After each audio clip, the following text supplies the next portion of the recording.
안녕하세요. 방역패스 신문기일에 법원이 어떤 질문을 했을까 개인적으로 궁금했는데 뉴스 기사가 나왔습니다. 제목은 38도 접종자 vs 36.5도 미접종자입니다. 방역패스에 대해 재판부가 집요하게 질문한 걸로 보입니다. 판사도 그럴 수밖에 없는 게 전 국민적인 관심이 쏠린 방역패스 집행정지 사건에 대한 판단을 내려야 하기 때문입니다. 정확하게 판단하기 위해서는 이것저것 물어보기 마련입니다. 모르는 부분을 해소하고 이해해야 올바른 판단을 내릴 수 있기 때문이죠. 치열하게 공방을 주고받는 상태인데 각자의 주장을 한번 들어보겠습니다. 먼저 방역패스 취소 소송과 집행정지 신청을 한 쪽에 조두영 영남대 의대 교수의 발언입니다. 18세 이상 성인 기준으로 2차 접종까지 마친 국민이 94%나 되기 때문에 방역패스를 통해 미접종자의 추가 접종 효과는 최대 6%포인트에 불과합니다. 집단 면역의 효과를 보려면 미접종자를 격리할 게 아니라 접종자들과 섞여 있어야 합니다. 이번엔 방역당국의 조영래 보건복지부 대변인의 발언입니다. 성인 중 미접종자가 6%에 불과하지만 코로나19 중환자와 사망자의 과반이 미접종자입니다. 미접종자를 보호하고 의료체계 붕괴를 막기 위해서는 방역패스가 필요합니다. 이 영상을 보시는 여러분들도 각자의 주장과 근거가 있을 겁니다. 나의 생각과 의대 교수, 방역당국, 그리고 법원은 또 어떻게 다른지 비교해보는 것도 재미있을 것 같습니다. 특히 의미가 있는 건 앞선 1월 4일에 인용된 방역패스 집행정지는 학원, 독서실, 스터디 카페에만 한정되었는데 이번 사건은 식당, 카페, 마트 등 방역패스 전반에 영향을 미칩니다. 원고 측 대표로 출석한 조두영 교수는 이날 직접 PPT를 발표하며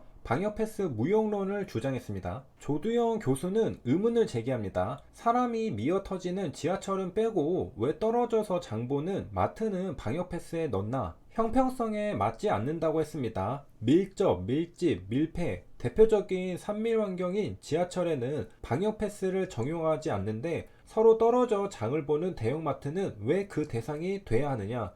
사실 뭔가 이상하다는 건 모두가 다 알고 있지만 어른의 사정으로 쉬쉬하던 모순을 조두영 교수는 콕 집었습니다. 대중교통은 현실적인 문제로 막을 수가 없습니다. 지하철에 백신 패스를 적용하면 당장의 직장인들은 출퇴근을 할 수가 없고 경제가 마비될 수도 있죠. 당연히 월급도 못 받고 심지어는 회사에서 잘릴 수도 있죠. 아마 지하철 백신 패스는 마트와 달리 더 강력한 위헌 가능성이 있습니다. 마트를 못 가면 동네 슈퍼를 가면 되지만 지하철을 못하면 출퇴근을 못합니다. 백신을 맞아야 출퇴근할 수 있다? 이건 누가 봐도 과도한 기본권 침해가 될 수 있죠. 그런 시각에서 정부도 지하철 방역 패스는 추진하지 않는 것으로 생각할 수 있습니다. 물론 지하철 방역 패스를 하는 순간 국민들이 난리가 나겠죠. 현재 백화점과 대형마트 방역 패스를 하는데도 여론이 돌아서고 줄 소송이 이어지니까 말이죠.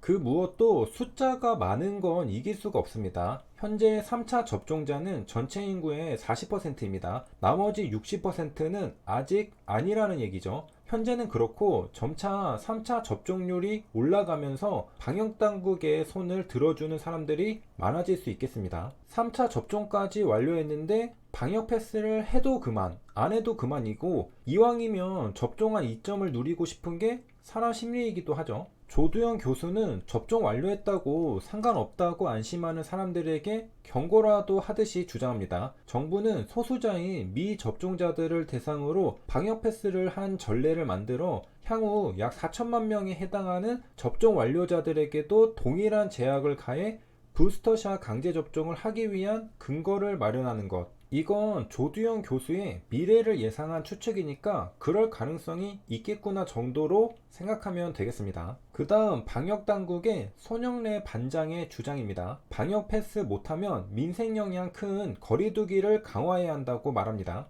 손영래 반장은 방역 패스는 사망 위험을 줄이는 유효한 수단이라고 반박했습니다. 제가 앞서 조두영 교수의 주장 중 6%밖에 남지 않은 미접종자를 접종시켜 접종률을 올린다고 효과가 제고되지 않을 것이므로 정책에 실익이 없다고 강조한 주장은 다루지 않았는데요. 왜냐하면 정부는 백신 접종률을 올리기 위해 방역 패스를 실시한 게 아니라 백신 미접종자의 위중증과 사망을 막기 위해 실시했다고 주장했기 때문이죠. 방역 패스를 시행하면서 정부는 줄곧 미접종자를 보호하는 것이 목적이라고 거듭 주장해 왔습니다. 그러니까 정부의 방역 패스 목적은 백신 접종률을 높이는 게 아니라 미접종자의 시설 출입을 차단하여 위중증과 사망을 막겠다는 것입니다. 한마디로 집 밖으로 나오는 걸 막아서 감염도 줄이고 그로 인한 위중증과 사망도 막겠다는 것입니다. 방역 당국이 주장하는 건 미접종자를 보호하겠다는 선까지입니다. 백신 접종을 강요하는 정책은 아니죠. 그런데 여기서 생각의 꼬리를 물면 결국 미접종자가 대형마트를 가려면 백신을 접종해야 하니까 백신 접종률을 높이려는 정책이 아니냐,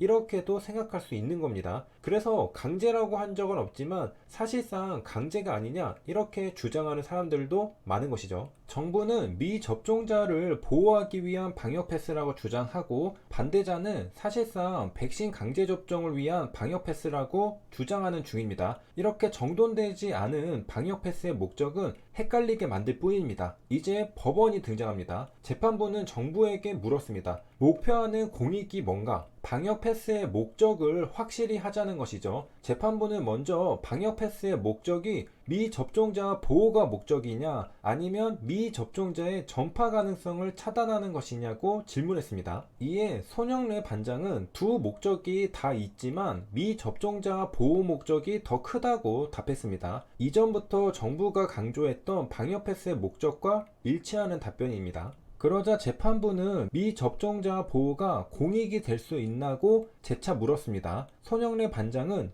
미접종자 대응을 위해 의료계가 대응할 것이 많아진다고 했습니다. 아마도 판사는 성인의 6%에 불과한 미접종자 집단을 특별히 보호해주는 게 전체를 위한 공익이 될 수 있느냐고 묻고 싶었던 것 같습니다. 그러자 손영래 반장은 미접종자가 위중증과 사망의 절반을 차지하는 만큼 의료계가 대응할 것이 많아지니까 공익이 맞다고 말한 것으로 보입니다. 그러니까 미접종자들이 병원에 많이 실려오면 결국 국민 전체를 위한 의료체계가 붕괴될 수 있으니까 미접종자 보호는 공익에 부합하다고 답변한 것으로 해석할 수 있습니다. 그렇다면 재판부는 또 접종 완료율이 얼마나 돼야 의료체계가 붕괴하지 않냐고 질의했습니다. 이에 손영래 반장은 더는 오르지 않을 것이라고 본다 고 답하자 재판부는 그런 성인 중 6% 때문에 의료체계가 붕괴할 위험이 있다고 말하는 건가? 라고 추궁했습니다. 손영래 반장은 실제 데이터상 미접종자 6%가 중환자실 50%를 점유하고 있다고 말했습니다. 그러니까 방역당국은 접종 완료율이 더 오르지 않는다고 생각하고 있죠. 이 말은 성인의 6%는 시간이 지나도 미접종자로 남아있을 거라 방역당국은 예상하고 있다는 이야기입니다. 그리고 미접종자 6%가 중환자실 50%를 점유할 만큼 의료체계에 부담을 가중시키고 있으니까 방역 패스를 통해 미접종자를 보호하면서 동시에 의료체계가 붕괴하는 걸 막겠다는 것입니다. 재판부는 이후에도 방역 패스를 통해 달성하고자 하는 공익이 무엇이냐고 질의를 이어갔고, 정부 측은 유행을 통제하면서 의료체계가 붕괴하지 않게 막는 것이라고 답했습니다. 재판부는 이런 질문도 했습니다. 접종 완료자 중에서 열이 38도 되는 사람과 미접종자 중 36.5도 이하인 사람 중 정부는 누가 더 위험하다고 보나? 정부 측은 명쾌한 답을 내놓지는 않았는데 손영래 반장은 미접종자를 차단하는 게 전파 가능성을 차단한다고 말했습니다. 여기까지 대략적인 신문 내용을 살펴봤는데요. 개인적으로 느끼기에는 정부 측 논리가 탄탄하다고 생각이 듭니다. 미접종자 6%가 중환자실 50%를 점유하고 있다는 통계 근거가 큰 힘을 발휘했습니다. 물론 저는 저 통계 근거에 대해 물어보고 싶은 게 여러 가지가 있긴 합니다. 만약 제가 저 자리에 있었다면 물어보고 답변을 들어보고 싶은 궁금한 내용 하나를 언급해 보자면요. 미접종자와 접종자로 구분할 게 아니라 70대 이상과 70대 미만으로 나누면 과연 중환자실을 각각 몇 퍼센트 점유하고 있을까? 이런 의문이 들긴 했습니다. 분명 노인들이 중환자실의 대부분을 차지할 겁니다. 어쩌면 백신 접종 여부보다 더 높은 비중을 차지할지도 모릅니다. 이런 경우에는 오히려 백신 접종 여부보다 나이를 기준으로 연세 패스를 해야 한다고 주장할 수도 있지 않을까? 물론 나이로 차별하는 건 보나마나 기본권 침해로 위헌일 겁니다. 그러니까 과연 위중증과 사망을 가장 잘 구분하는 축, 디멘션이 백신 접종 여부일까? 이런 의문이 있다는 겁니다. 저는 나이 또는 기저질환이라고 추측합니다. 만약 의료체계 붕괴가 걱정된다면 백신을 기준으로 방역 패스를 할 게 아니라 가장 강력하고 의미 있는 팩터를 기준으로 방역 패스를 해야 한다고 생각합니다. 백신 패스가 아니라 방역 패스이기 때문이죠. 물론 통계를 떠나서 백신 접종 여부를 근거로 기본권을 제한하는 것이 옳은가에 대한 법적 판단은 또 다른 이야기입니다. 재판부는 전 국민이 다 백신을 맞아도 대유행이 번지면 의료체계가 붕괴할 수 있는 것 아니냐고 의문을 드러내기도 했습니다. 재판부가 집요하게 물어보고 의문을 드러내는 걸 보면 방역 패스에 대해 부정적인 시각을 갖고 있는 것인지 아니면 정말 확실하게 방역 패스의 근거를 확인하려고 끝까지 물어보는 건지 모르겠습니다. 세 줄 요약입니다. 18세 이상 성인 중 2차 접종 완료자는 94%입니다. 정부는 방역 패스의 목적이 미접종자를 보호하고 의료체계의 붕괴를 막기 위해서라고 합니다. 미접종자 6%가 중환자실의 50%를 점유하고 있다고 합니다. 여기까지 시청해주셔서 감사합니다.